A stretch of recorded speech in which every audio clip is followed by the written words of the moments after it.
And so that is always my advice to people doing this is like, as long as you're going in with a sense of curiosity, play, and gratitude, you will continue to be astounded by what happens. Astounded, okay? And I want everybody to be able to feel sovereign and to just have that inner compass, that inner knowing. And I want you guys to be able to tap into your own truth and your own wisdom and to feel supported and loved by your guides that are always with you. Hello. Hi. Welcome back. I am so happy to be here with you again. I wanted today's episode to be a brief, we'll see how brief, because I'm very long-winded, which you will come to find, a brief introduction to kind of my journey spiritually, how I stumbled upon the Akashic Records, and a little bit about what the Akashic Records are, a little more in depth.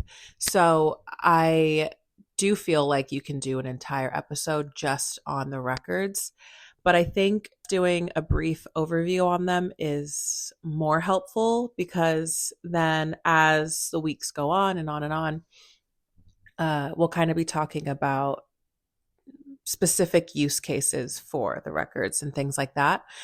But for today, I thought it would be helpful to just talk about where I started, I guess, and where I am now, because I always like seeing and hearing, listening to things like this, because it feels kind of like a lighthouse, where it's like, oh, okay, I can see how this person got from here to here, and there's hope for me, kind of thing. That I enjoy things like that, so I hope that you'll enjoy it as well.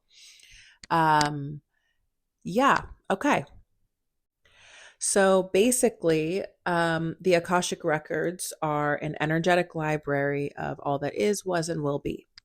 It is quantum, so it does not exist in time or space, which means you can access information across all timelines and dimensions, and anything that you can think of, you can access it, basically. You can even open the records on a home, if you're looking for a home, or if you wanted to tap into your own home. Maybe things keep breaking, or you just are feeling a little bit of stagnant energy within your home or your apartment or whatever it is, and you want to know what's up, what's going on. Then you can open your records for it and ask, and you will receive whatever you need to hear at that moment in time, which is absolutely bonkers to me. I love it so much. You can do it for jewelry. It's just endless, truly. So when you're tapping into your own Akashic Records, it's like you're opening your soul's book. So you are able to go in and see all of the incarnations of your soul, any patterns. You're able to look at any patterns that are recurring that you want to stop, patterns that you wish to incorporate into this life. Like, for instance, if you were a priestess in several lifetimes, and in your current life, you don't really have any of that magic right now, you can go in and ask to integrate it so that you can have access to it now, and also see, hey, why don't I have access to this now? Did something happen? Clear that energy, call in the energy that you want. And that's one of the coolest things, I think. The whole thing is cool. All of it's cool. So I may keep saying it like, oh, that's so cool. That's so cool. But truly, I just think it's the coolest. So anyway, when you're going into your soul's book, you have guardians of your record. So you'll have masters, teachers, and loved ones. Your masters are going to be light beings. They are not humanoid. They don't have bodies. They're literally light beings of the highest vibration. And they have been with your soul since its inception, since your soul decided to split off from source energy, God energy. Your masters have been with you. So They have the most love for you. They adore you. They know all, they see everything, and they have all of the love and compassion for you, right? Your teachers are going to be teachers for certain lessons that your soul needs to learn. So they could be with you for a month, a week, a year, a lifetime, 10 lifetimes. However long it takes for you to learn a lesson is how long that specific teacher or those teachers will be with you. And once you learn a lesson, they say goodbye and new teachers filter in as you move on to learn the next lesson or set of lessons, whatever, which is just incredible. And then you have your loved ones. And your loved ones are exactly that. They're going to be people that you loved in this life, or maybe I shouldn't say that people that you have loved in this life, but it's like your friends and family, right?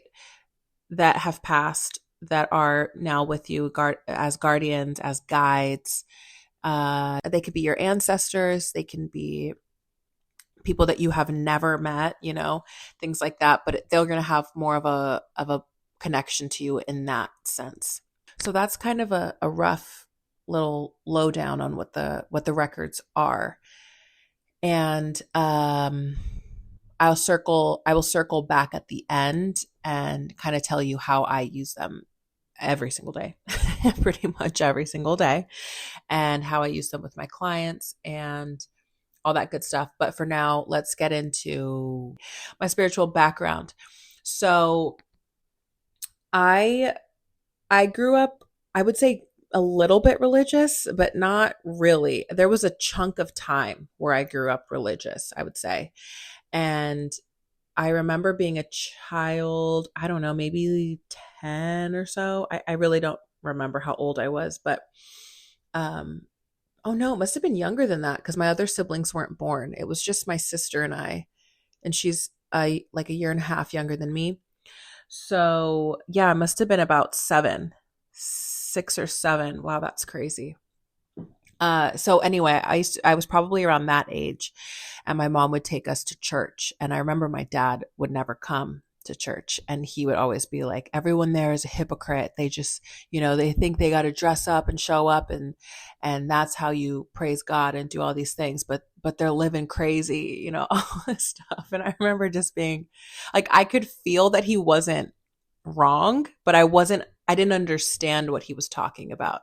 And I remember one time being in the car and my mom just kind of shaking her head like, yeah, he just, I don't even remember the words she was using, but it was that feeling of, whatever. It's not a big deal. Whatever. We're going to go anyway.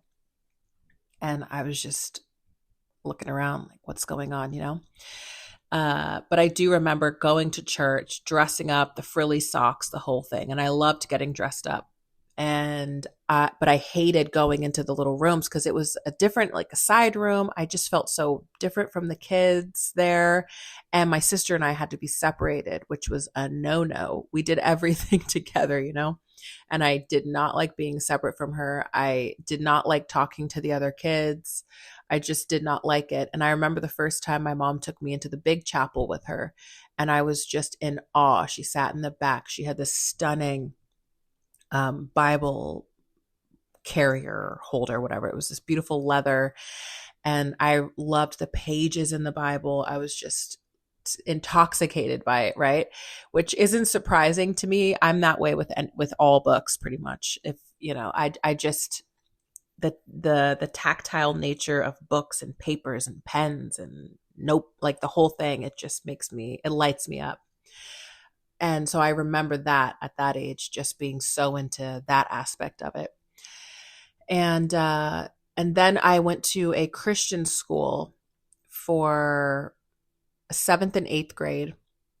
And between that time, I don't know how often we went to church, really. It wasn't something, after a point, we didn't really go that often anymore. I don't know why. I really don't know why. I've never asked, actually, but I did pray. I remember praying and stuff.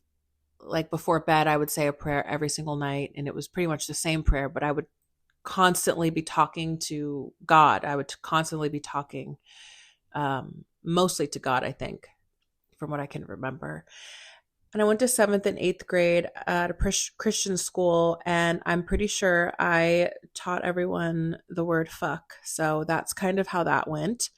It was, it was interesting. I started, that's when you're like 12 years old, right? So I started kind of changing and my personality started coming out. Instead of being super shy, I would not stop talking.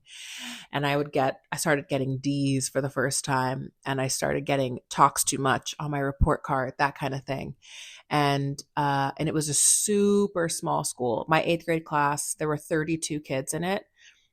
That's it, like in the whole school. And it was K through 8. So it was super, super teeny. And we went to chapel every Friday. Just crazy to think back on. But yeah. And then after that, I went to regular high school and I started, I don't know, I started getting into some stuff, man. I started getting into some stuff. And I developed an eating disorder. And so I started drinking a lot and I started partying. And then I just started feeling really isolated and alone and like my life didn't belong to me or something. I don't know. I was a basketball player also, and I think that maybe fed into that idea of my life not being my own because I always had to do other things, which honestly, I think it kind of kept me alive. But I hated it. I just hated it. Even though, funnily enough, looking back on high school, it's of course like some of the best times. I had some of the best times, which is just so funny. The dichotomy of those two things, because I was deeply sad, but also I felt really free at certain moments. And that was really cool. And to be that young and just kind of like, oh, nothing matters. I don't know. It's just a really interesting time. So anyway, I stopped praying and talking to God altogether. And I even got to the point where I was like, I'm pretty sure God is up there with Satan, just eating popcorn, laughing, pointing at me like, oh, let's see what else this bitch has to do today. Let's see what else this girl has going on. Let's throw this obstacle her way and see what happens. Ha ha ha.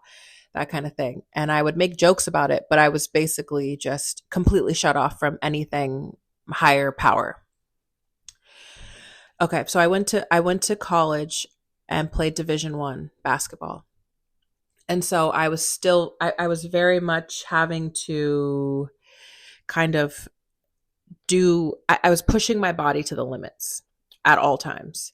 And I was not taking care of my body at all. And I wasn't taking care of my mind. I was literally just doing whatever I wanted. I don't know how I graduated high school or college. I do not know how.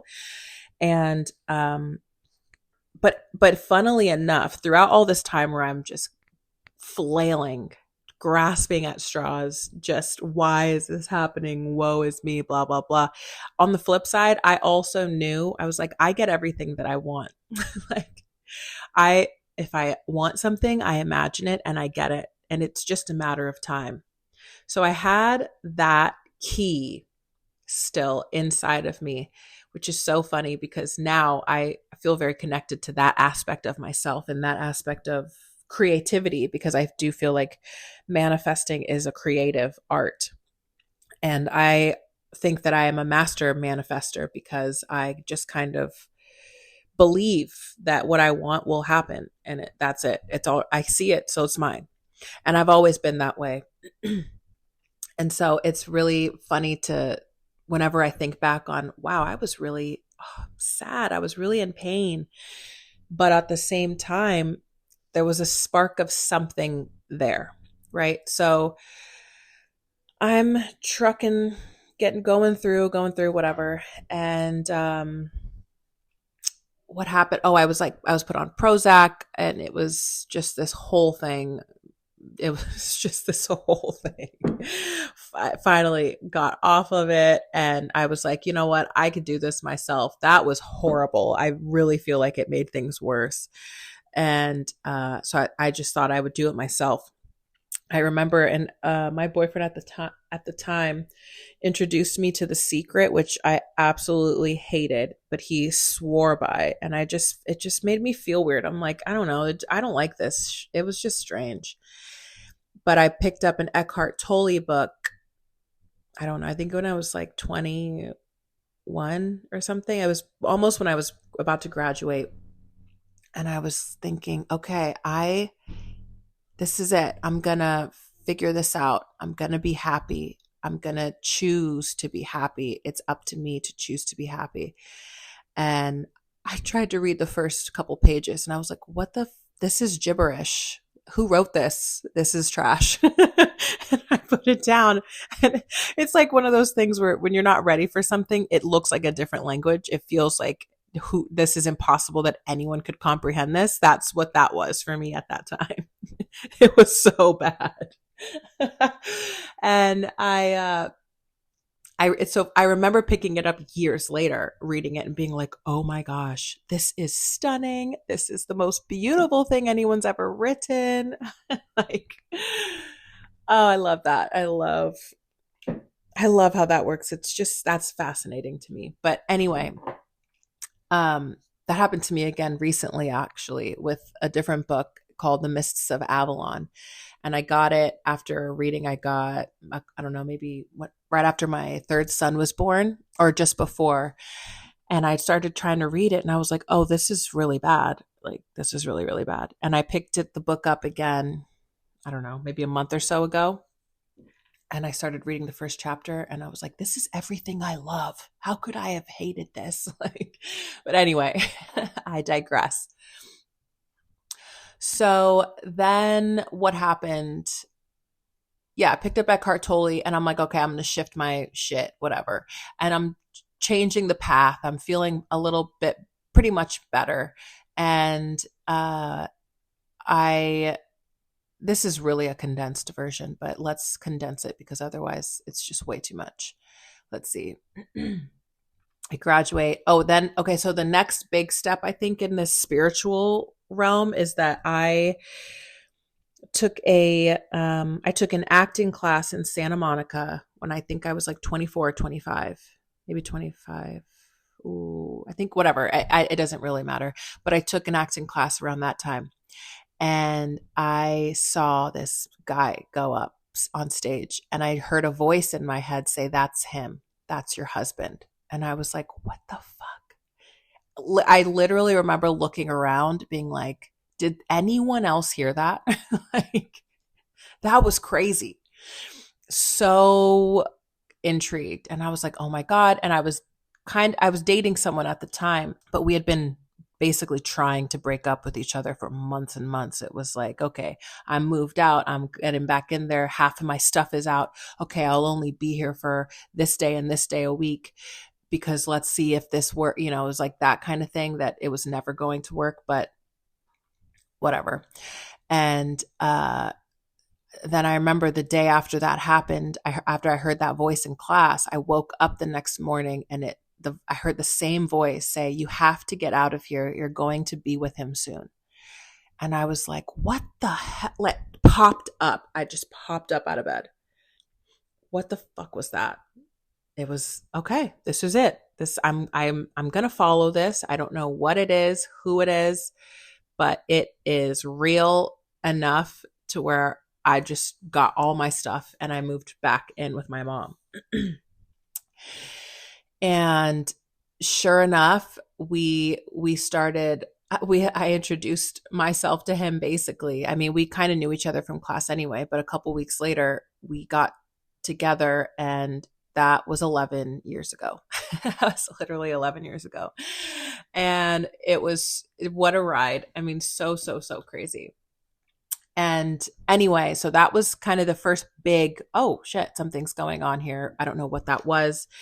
And throughout our relationship, he would always call me a psychic. And I can't remember any of the like random things that I would just call, but it was just one of those things where he would literally call me a psychic or a witch or whatever. And we'd laugh about it. And then the next major thing that happened was after we got married in 2019, we we're like, okay, let's start trying to get pregnant next year, like next summer. And we got married in April 2019. We'll try and next summer just to have a year to hang out, whatever, which, we didn't really need. We were together already for 5 years, and we literally were together almost every single day for 5 years. We moved into together almost immediately. So it was like I went over for a weekend and never left kind of thing. And so we didn't necessarily need the time together. It was just, maybe we'll just wait. I think we were nervous, that kind of thing. And so we said, okay, June 2020, we'll start trying. But I was just I could feel the baby around me so intensely. I could just feel it. I would be in my office and I would feel like he was just sitting above me. Like I just felt him in the air, like in my bubble. And I thought I was crazy, but I knew it to be true. And so I kept telling my husband, I was like, I think we're supposed to try sooner. I can feel him around me, and I know it's a boy, and I know that he's here, like he wants to be here sooner than a year away. And he was like, okay, what about February?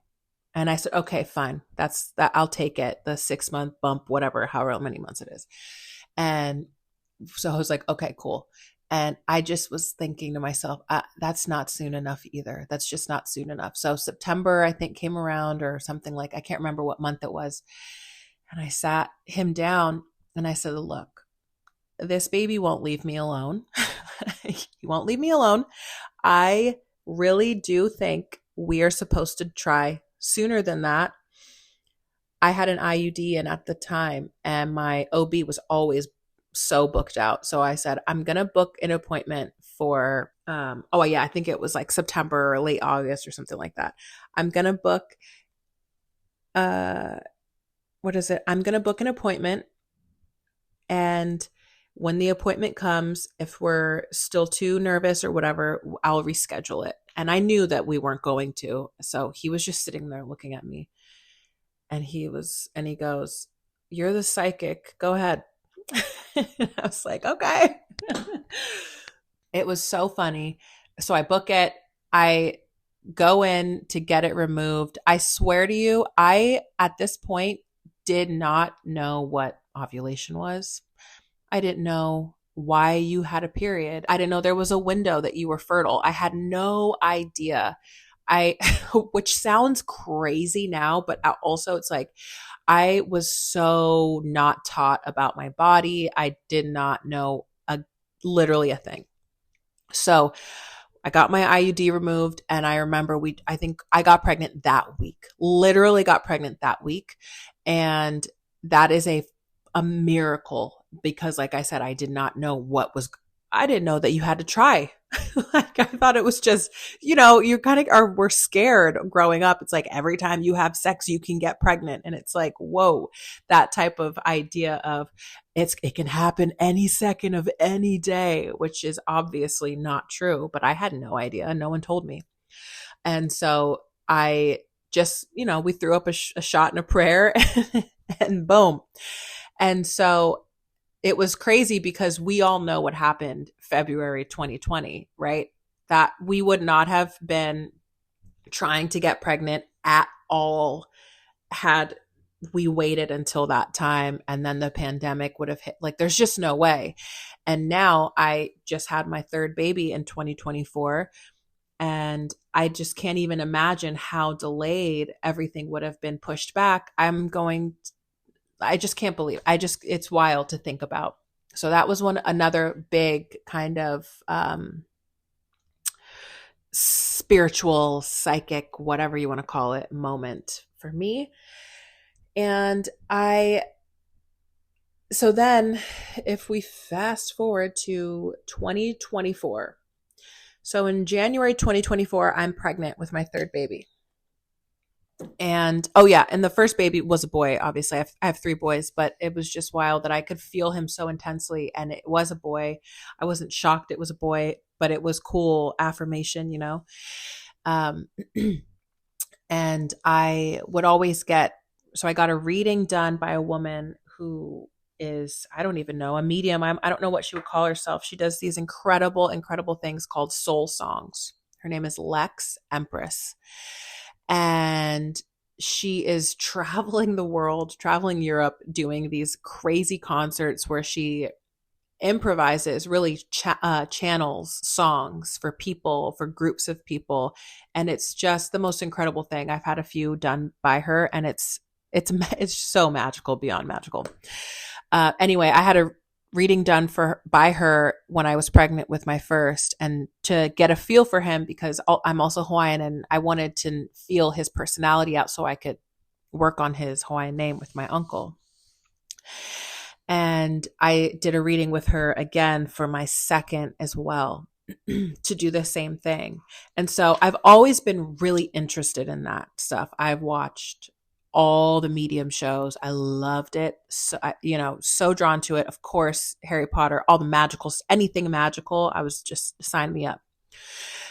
So anyway, it was fast forward to January 2024, and my sister, Alana, who is 18 months younger than me, she sent me some energy activations from Gaia, the website. And she was like, I've been doing these and some crazy stuff is happening to me. I can feel stuff in my hands, and I don't know. I want you to try it. Just see what's up. And I was like, okay, sure. And we've had kind of a contentious relationship for years, for a very, very long time. But we, we're working on ourselves. And so then we were able to work on our relationship together. So we would be texting every now and then. But when she sent me this, it was interesting to me. So I tried it out, and I'm pregnant. I think I said that, but I'm pregnant again. And when you're pregnant, the veil is so thin, like you are a portal.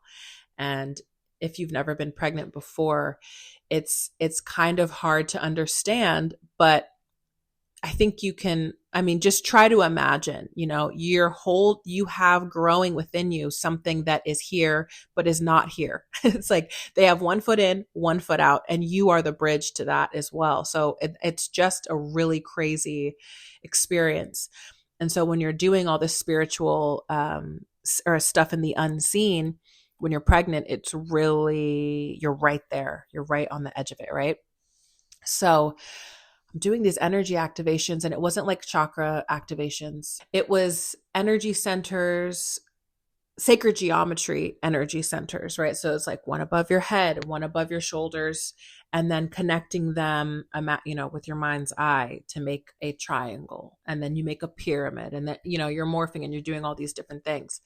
And as I'm doing them, I was just thinking to myself, because I wasn't a meditator, never had been, because I just was convinced I can't do it. I have ADHD, blah, blah, blah. I can't quiet my mind. And that's also the thing that I'm realizing now is I don't say that I have ADHD anymore, because I feel like it's just a box created to make you feel like this is what you do, this is how you do it, and that's it. Here's a label that you slap on it, and now you just walk around and that's what you do and that's what you feel, blah, blah, blah. But I do know the way my brain works that it was very difficult for me to just quiet my mind. But if I have a task that I need to accomplish and I'm interested in it, I'll fucking do it forever. Like, you know what I mean? That's the way my mind works.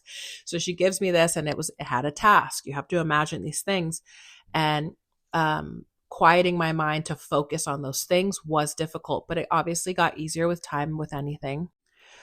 And as I started to do these activations, and that was another thing for me, I didn't even want to write down meditation in my in my planner or wherever, in my journal, anywhere, because I had an association with meditation that did not suit me.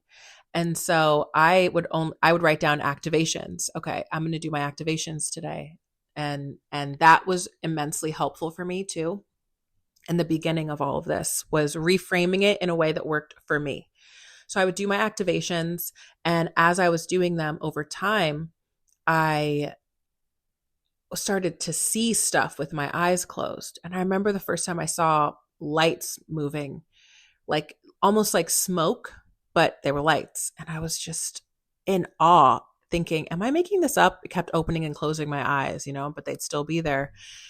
And it was so insane and really, really cool. So this continued to happen, and Alana kept experiencing things as well. And I mean, we were texting at this point every single day.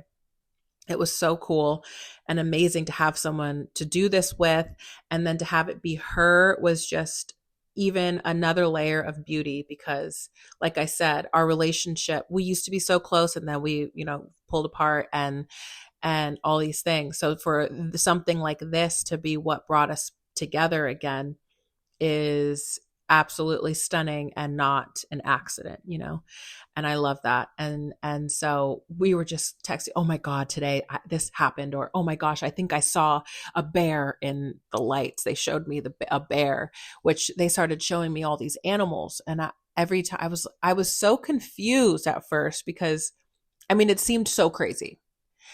But then I would see something and I would say, is that a turtle?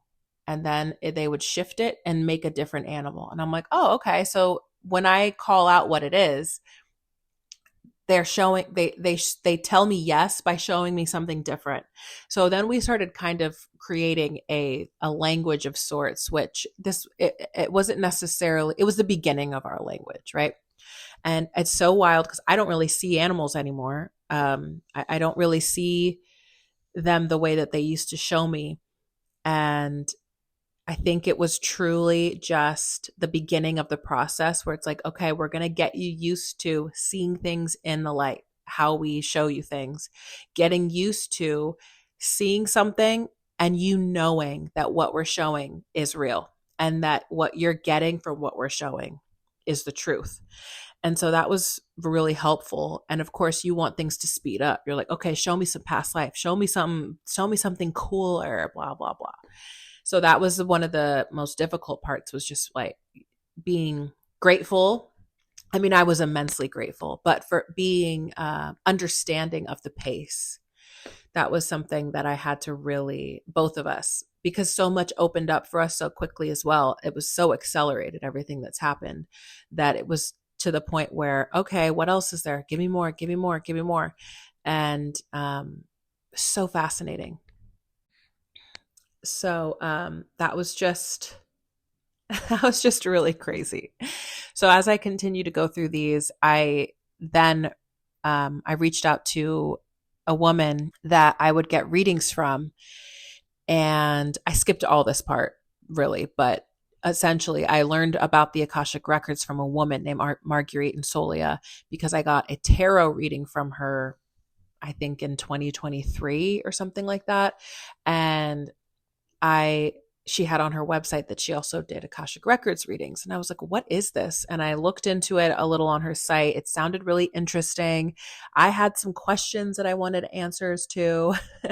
And I was intrigued. So I messaged, or I set up an appointment, and I got my first reading back. And I remember I was sleeping with my second son, and I would not stop checking my phone. I was like, oh my God, I can't wait for this email. And I got the email, and I was reading it, and I just kept getting full body chills, and I could not stop crying. It was such an intense experience.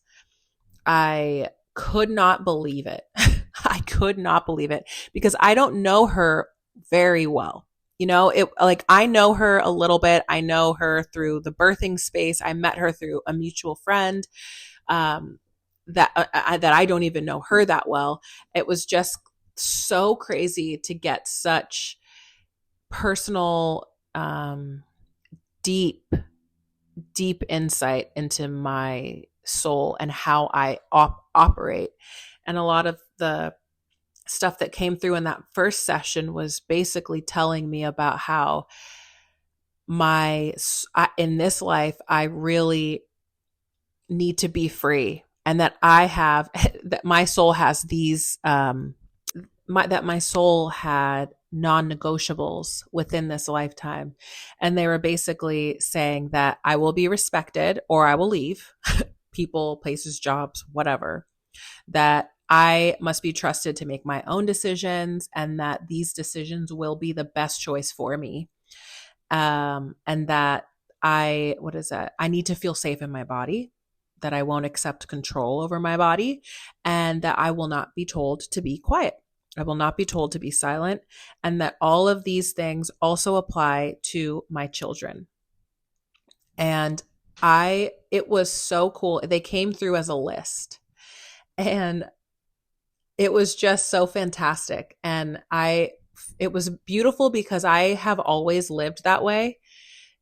And I was never really taught those things. I didn't see it modeled for me, really. I just was that way. And even I think a lot of I don't even know that my siblings are really that way, because we never saw it. But for whatever reason, I just came here with these, nope, this is it.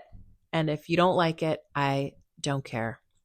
So anyway, that was how I was introduced to the records. I mean, such an insane reading. And I was like, well, I'm addicted to this now, that's for sure. So anytime I had a question I couldn't figure out the answer to, I would write it down on my notes app. And then when I had like 6 or 7, I would book an appointment with Marguerite. And I would get my fix, and it was magical. And then once all of this stuff started happening, I was like, I wonder if I could read my own records, but I was so in denial about it. I was like, there's no way. I know that I'm starting to see a little bit of stuff here and there. And then eventually I started, because Alana was also having these crazy things happen to her. And, she could start feeling energy from plants. She could start really feeling energy from crystals and all this stuff that wasn't accessible to her months before. And so she was getting readings from Marguerite as well. And it was suggested that she automatic write. And I remember seeing that in one of her sessions, because, we send each other our sessions like, okay, here's the transcript. Here it is. Immediately send it to the other person. And I remembered seeing that in one of hers. And I was like, I'm a writer. I'm going to try this automatic writing thing. And so I think I texted maybe Marguerite or something and asked her about it. And I did whatever it was she said, put up some protections and opened my channel. And I started doing it. In the beginning, it was like, I don't know what I'm supposed to be doing. Am I supposed to keep my eyes closed and just have them guide my hand across the paper and stay within the lines? And it's just going to be like this trance channeled take over my arm situation, which it was not at all. I would do it that way, and it was just like mayhem. But so then I realized, okay, I'm just going to close my eyes, and then I'm going to try to get whatever I get, and then I'll open my eyes and write it really quickly, and then I'll close my eyes again. And I remember the first session I did, I connected in, I could feel the connection happen. And then my baby started to kick so much. And I was like, oh my gosh, he was kind of my compass in a lot of ways, because whenever I was connecting in or something would shift and happen, he would just start moving so much. And I was like, okay, something's going on. He can feel the energy shifting in the room in a way maybe I can't, or I was in a way that I was. So it was just so fascinating. And so anyway, this time I remember connecting in, he starts moving a lot. And then they were like, oh, yes, he can feel us. And then they said something like, he remembers. Look into his eyes or something like that. I can't remember verbatim what it was, but essentially it was, when he's born, he will remember, and watch for him, like look at him and you'll see that he remembers in his eyes or something like that. And I got a reading from Marguerite, I don't know, a couple weeks after that or something, to help with his middle name or his Hawaiian name, to help with his Hawaiian name. And in the session, she said basically what I had written during that automatic writing session, which blew my mind and was another confirmation for me too. Okay, I'm not making this up. This is very real. Now I really want to hone this. I really want to get this to be something where I can rely on it and not feel so wishy-washy about it. So I keep practicing, and then I'm like, okay, I guess I'm channeling. And I felt so silly using the word. I so silly. I cannot stress enough. But then one day I'm meditating. I started with an activation, and then I would just kind of sit there and let whatever happens happen. And I felt my grandmother's energy come into the room. And my grandmother passed 2 years ago now. And I felt her energy. It had only been about a year when this happened. And I was like, Graham, is that you? And she said, yes. And I said, prove it. And she made the sound that she always would make. It was like, "Ay," like, girl, what? But I heard it in my head. Like, I heard it audibly, and it was her voice, which isn't how I always hear things. I am clairaudient. It was one of the first things to come online. That was what the voice I was hearing when I heard, that's him, that's her husband, that this kind of thing. But to hear her voice specifically was absolutely wild, and blew me away. And so after that, I started to hear things every now and again. I would be woken up by someone calling my name, or by hearing knocking at the door or knocking on the wall, and all these other things. And sometimes I would wake up smelling things. I mean, everything was opening up so quickly. And I think it was opening so quickly because I was just trusting and going with it. And I was having a really fun time. Like, there was no pressure. I wasn't trying to do anything with it. It was just, what else is going to happen? My goodness. And I remember one night before bed, I would do the energy activations before bed. And I was laying there one night, and all of a sudden I just got this huge image that took up my entire vision. And it was an image like a photograph, kind of, but no, not like a photograph. Like, I was looking down at something. It was my perspective, but everything was black and white except for this one thing on a table. And it looked maybe like a quilt. And I was like, what? That's so interesting. And, quilting in Hawaiian was a big tradition that they used to do. And maybe in a lot of other cultures that I also have a lineage in, but it felt like a Hawaiian quilt to me. That's the first thing that dropped in. And then it started dissolving. And then when it dissolved, I saw in all of my vision these symbols, these different lines made in these, I don't know how to describe it. It was so crazy. I was like, what in the is going on? And so anyway, so then what happened after that, Renee? How much longer can we talk? Let's see. So then I started, I was like, okay, you know what? Things are happening. Enough stuff is happening to where I wonder if I could open the Akashic Records. What does that even mean? What does it look like? Do you need to go to a school? Do you need to, So then I find Linda Howe's book, How to Read Your Akashic, or How to Read the Akashic Records, I think.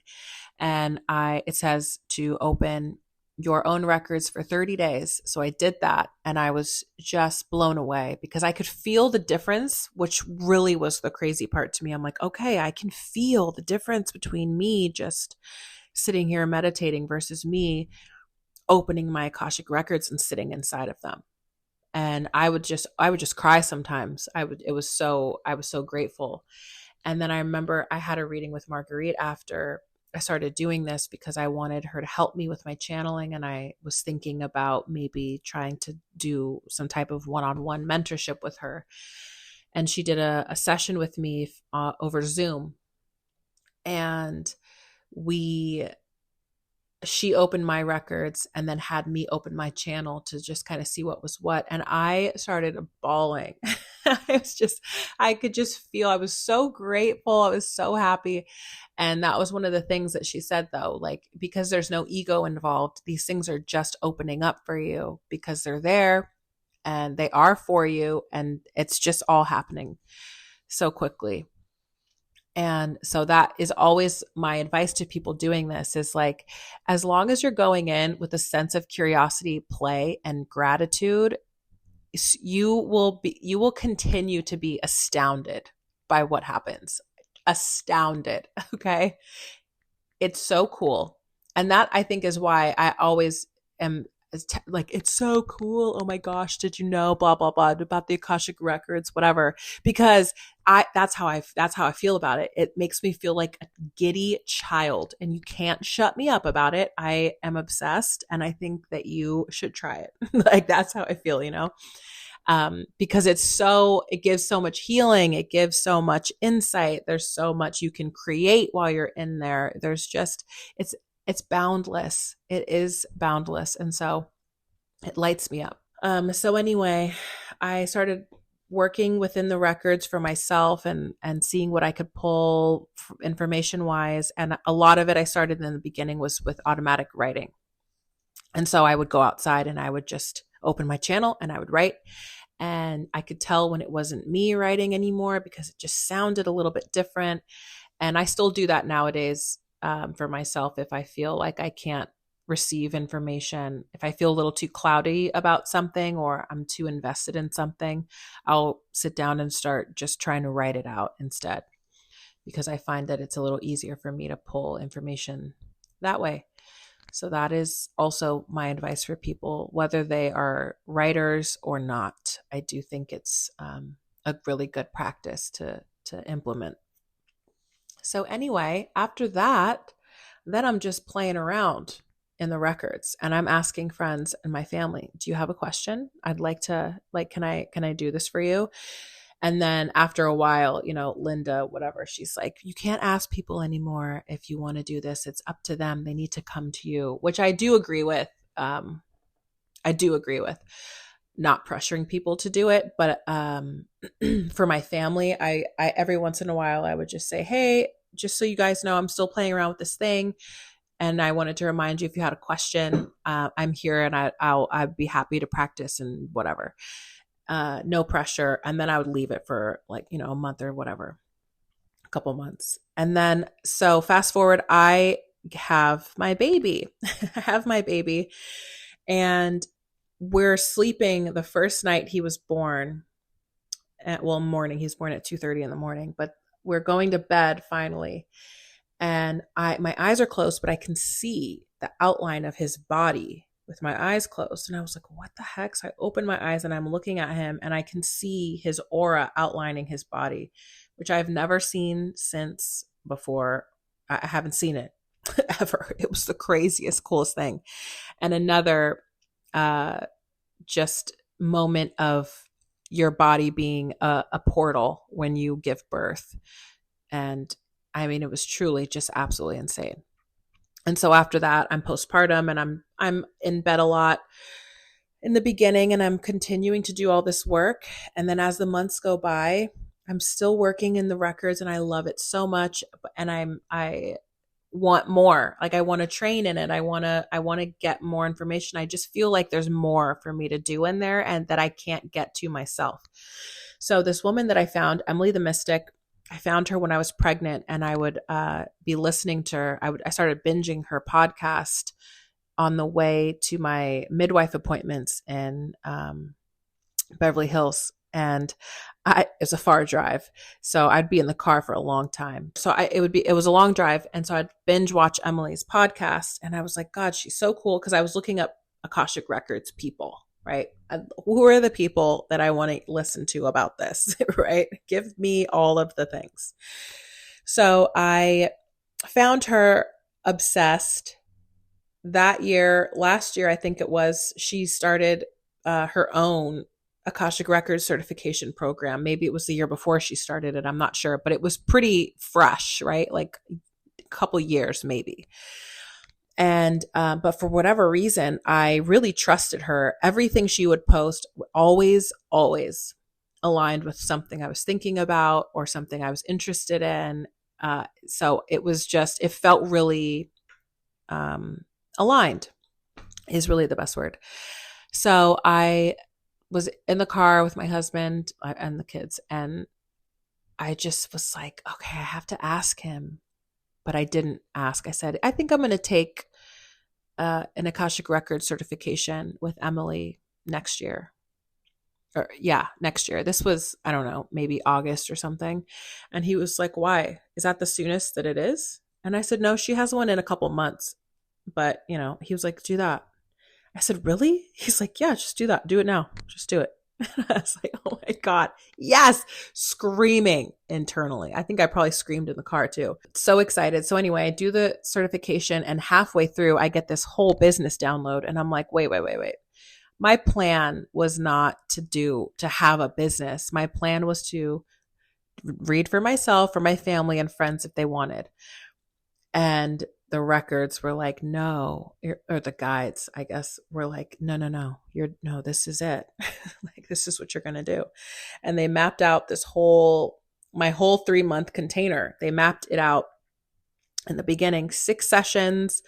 And we're going to bring a project to life. And I was like, okay, I can do that. And then of course, as time goes on, it evolved and it was like, you're not just doing projects, you're doing anything that is considered a project, which is your life could be considered a project.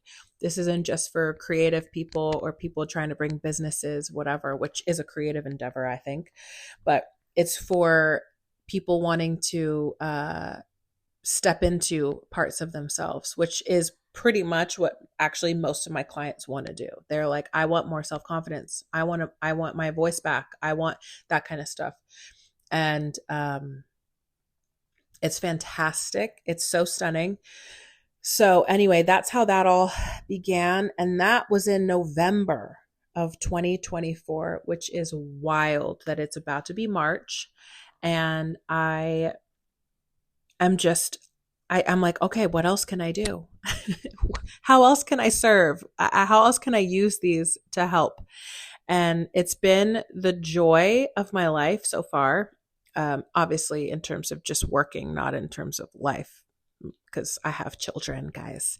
But it has been such a joy for me and it feels perfect. It just feels so good.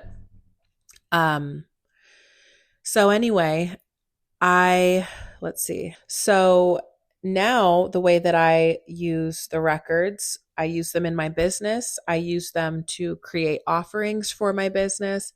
I use them when I feel stuck. You know, if I feel like I'm banging my head against a wall, I'm like, okay, what is going on? Oh, open your records and ask. Hello.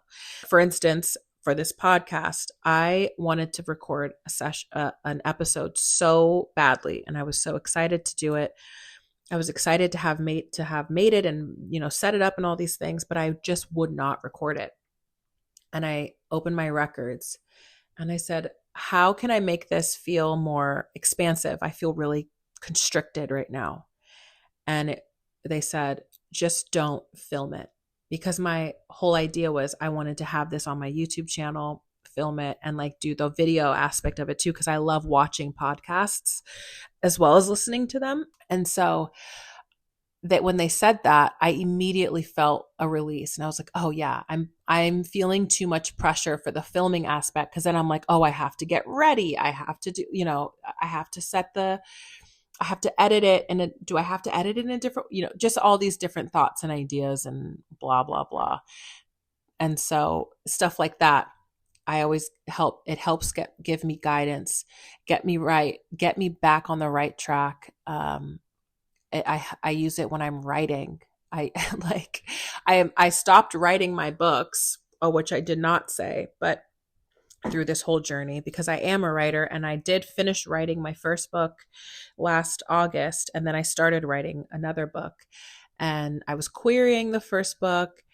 But when this business dropped in, I stopped all of those things because I just knew that this needed to get done. I knew I needed to make a portal, a client portal, which I just call the portal. And I knew I needed to make the workbook and that I wanted to accompany the portal and our 3 months together so that they could have tangible things. And I wanted, like, this is another book. Basically, the workbook is a book and it's still not finished. There's so much stuff going into it. But what I do have done are like my worksheets that I just use for certain sessions in my container. But this is an entire book and it goes into it. It's like, how are we going from here to here? How do we get people from I want this to fully integrating it into their life as best as they can in 3 months. Um, so yeah, things have been so crazy and have shifted so much. And it's so funny because I'm like, oh, I started a business and I have 3 kids under 5. Why did I do this? Why is the timing now? But it's just because it is. And I'm learning to create the structure that I need, um, that's helpful so that I can breathe, so I can be with my family, and that so I can also be with my clients whom I love so much. It's such a personal process. And so it really requires my full heart. And I love to give it that. So it's been really a stunning journey. And now I've even added in a galactic aspect to it. So Emily also teaches the galactic Akashic Records and the history of the galaxy. And I mean, it's just so cool, especially because I was having some galactic experiences before she even started offering this. And I started seeing things in my, I mean, it was just so wild. I started seeing Arcturians and I knew they were Arcturians. And I saw some Pleiadians, and it was just, wild. And so I feel deeply connected to the galactic races that are helping humanity and helping us to ascend and helping us to bring different healing techniques and modalities into the world now. And I know it's a matter of time before everyone is more on board of like, oh yeah, of course we're not alone. I mean, to think that we are alone is so crazy to me. Like, I feel like people want to have a feeling that people that believe in aliens are insane. But it's like, why would aliens not exist? Like, the fact that we exist is really crazy, and we are so different from everything else on our planet. To think that on the other planets similar stuff isn't happening is just so close-minded to me. I just don't I can't wrap my head around it. But anyway, I feel like the galactic conversation may be a conversation for another day. So, yeah, I'm going to wrap that up here. So that's pretty much my whole story, my whole spiritual journey story. I obviously, it's a lifelong journey. So I'm still learning things. I still am experimenting with things. That's my favorite part about all of this, is how much information, how much there is to experience, how much there is.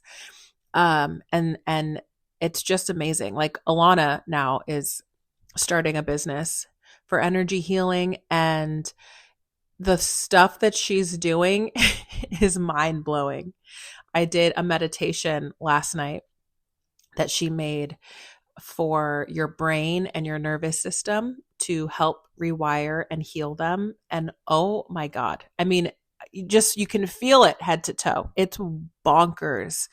And it's that kind of stuff. It's like, give me more. I want it all. Okay. I want to listen to the things. I want to feel what my body can do. Our bodies are so powerful. Our minds are so powerful. And this is the type of stuff that I want to help you unlock for yourself, because you have it all. You have the same body as I do. We're all human beings, and our bodies are capable of absolutely incredible things. And I want you to be able to tap into all of the juicy goodness that is available to you, all of the magic that is available to you. And that is my goal here with AULANI Alchemy, is to show you that you can do all of these things. You can heal yourself. You can help others to heal themselves. And it just lights me up. It lights me up. And I want everybody to be able to feel sovereign and to just have that inner compass, that inner knowing of their own truth. And I want you guys to be able to tap into your own truth and your own wisdom, and to feel supported and loved by your guides that are always with you. And so that is my hope for this podcast, is to shine a little bit of that out into the world. And yeah, I'm like, how do I end this? I could go on forever and ever and ever. But yes, so I think I will end it here. And I would like to just thank you again for being here. And thanks for being here while I am evolving. And I appreciate it. I appreciate it so, so much. Thank you. And I'll see you on the next one.